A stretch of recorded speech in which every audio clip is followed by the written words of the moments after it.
Assalamualaikum warahmatullahi wabarakatuh. Perkenalkan, nama saya Wahidin Nataji yang Pramudia. Di sini saya akan membahas materi yang saya rangkum mata kuliah telaah kurikulum. Hakikat kurikulum.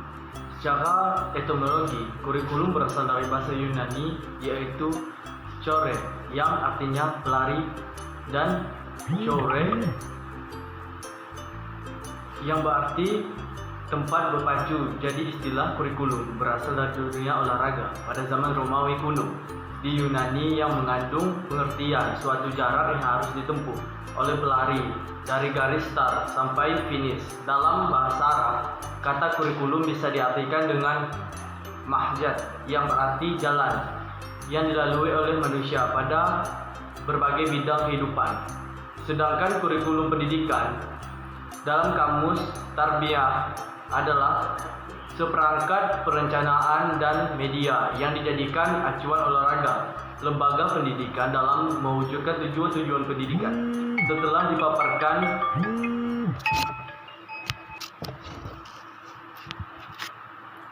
pengertian kurikulum secara etimologi akan disebut pengertian secara teknologi atau biasa disebut dengan pengertian secara istilah pengertian kurikulum menurut para ahli. Inilah pengertian kurikulum secara terminologi.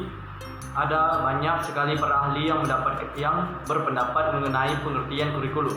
Namun yang disebutkan pada artikel ini hanya beberapa, antara lain kurikulum dalam rencana pengajaran atau jumlah mata pelajaran yang disusun secara sistematik untuk menyelesaikan pada suatu proyek untuk memperoleh ijazah.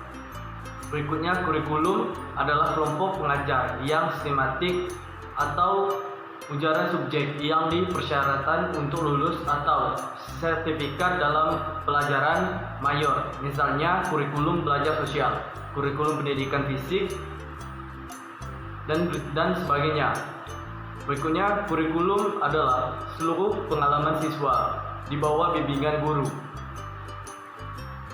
Kurikulum adalah sebagai sebuah perencanaan untuk memperbaiki perangkat pembelajaran untuk seseorang agar menjadi terdidik.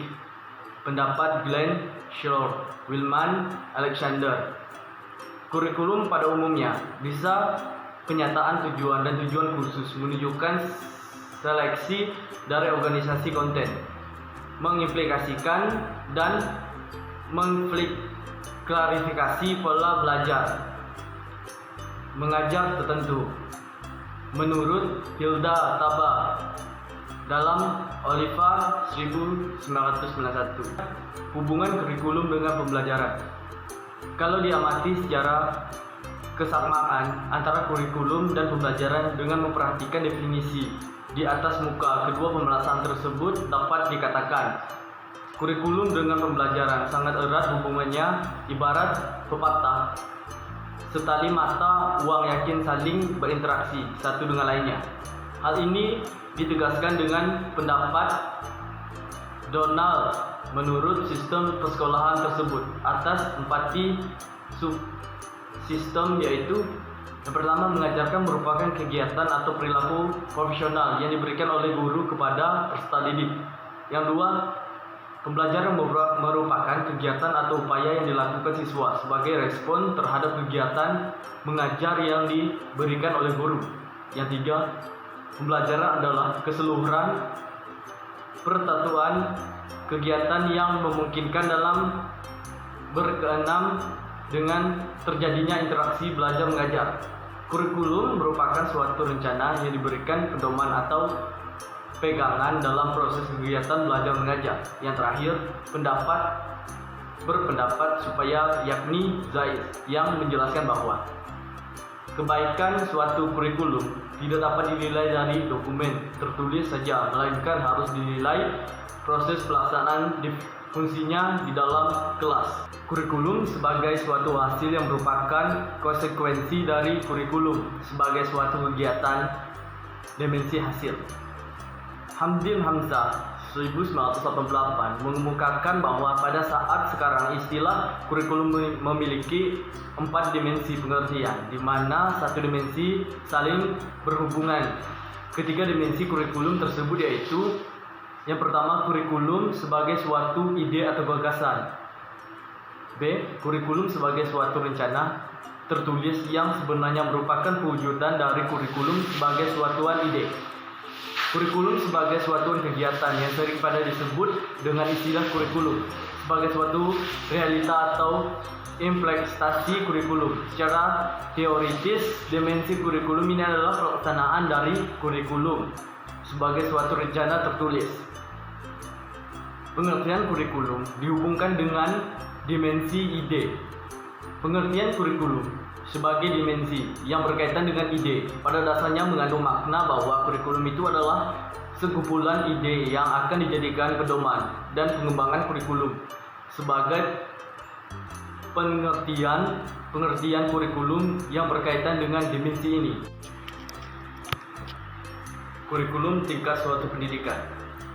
KTSP adalah kurikulum operasional yang disusun dan dilaksanakan oleh masing-masing suatu pendidikan sekolah dengan mengacu kepada standar kompetensi lulusan dan standar isi serta terpedomannya pada panduan yang disusun oleh BSNP.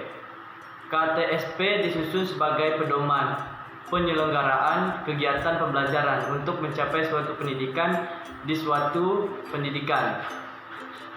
Dalam hal ini, tujuan pendidikan dasar meletakkan dasar kecerdasan, pengetahuan, pendidikan akhlak mulia, serta ketampilan untuk hidup mandiri dan mengikuti pendidikan lebih lanjut.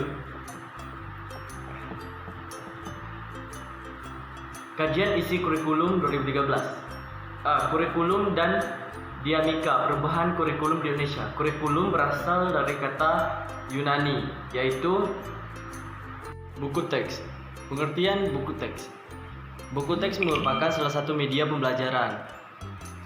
Novianto dan Mustadi menyatakan bahwa sebagai media pembelajaran, buku teks merupakan salah satu perangkat yang mempunyai peranan penting dalam proses pembelajaran.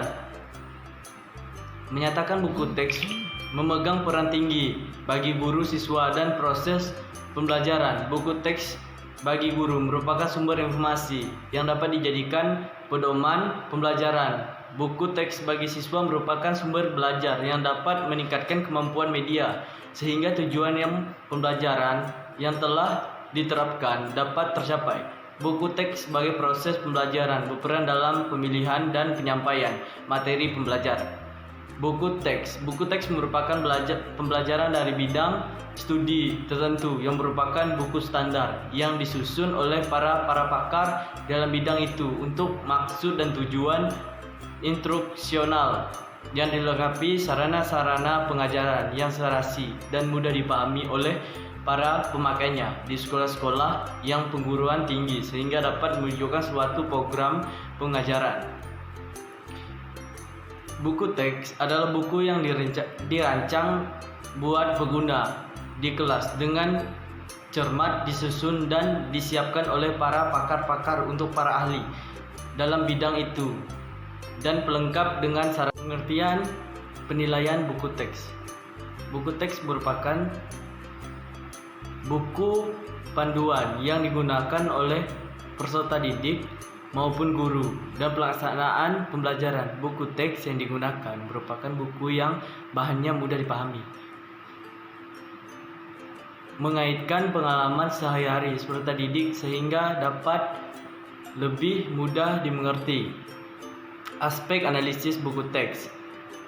Yang pertama, pendekatan. Ada 3 pendekatan dalam penulisan buku teks, yaitu pendekatan kurikulum yang mengacu pada kurikulum, pendekatan bahasa yang mengacu kepada situasi atau kedudukan suatu bahasa. C. Pendekatan pembelajaran yang mengacu pada teori-teori psikologi dan pengembangan kejiwaan anak yang kemudian dikenal dengan psikologi yang terkait erat dengan pembelajaran bahasa dan dapat mendukung keberhasilan belajar. Tujuan penelitian ini adalah untuk mengetahui layaknya isi buku karya penyaji atau buku teks, bahannya, Sebuah buku teks yang digunakan oleh siswa maupun guru harus sesuai dengan teori-teori atau oleh pakar-pakar ahli. Metode penelitian ini mengandung pendidikan kualitatif dengan menggunakan metode deskripsi, evaluasi buku nasional yang dikembangkan oleh tim dari duplikasi memberikan karangan berpikir dan penulisan karangan kriteria yang dijadikan panduan utama sekaligus membantu penulis dalam menetapkan metode penulisan buku yang ada. Sekian materi yang saya dapat sampaikan. Jikalau ada kata atau penyampaian yang kurang di hati, saya mohon maaf. Sekian dari saya. Assalamualaikum warahmatullahi wabarakatuh.